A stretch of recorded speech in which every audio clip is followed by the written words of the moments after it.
மக்களே, இன்றைக்கி இத்தனை நாள் வீடியோ போடணும்னு நினச்சிக்கோங்க. இப்போ நான் வீடியோ போடுறேன், வாங்க காமிக்கிறேன். இன்றைக்கி நம்ம வீட்டில் என்ன சாப்பாடுன்னு பாருங்கள்.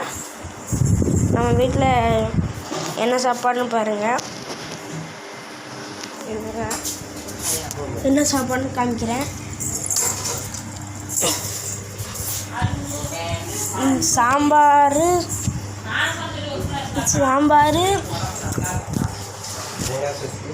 தேங்காய் சட்னி, வெண்பொங்கல் சாப்பாடு செஞ்சுருக்கோம்.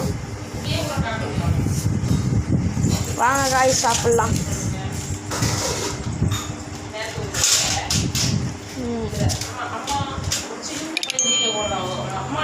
இன்னும் பார்க்கலாம், பார்த்துக்கோங்க ஃப்ரெண்ட்ஸ். தேங்காய் சட்னி, வெண்பொங்கல், சாம்பார். Thank you friends. இந்த வீடியோ பிடிச்சிருந்தா லைக் பண்ணுங்கள், சப்ஸ்கிரைப் பண்ணுங்கள்.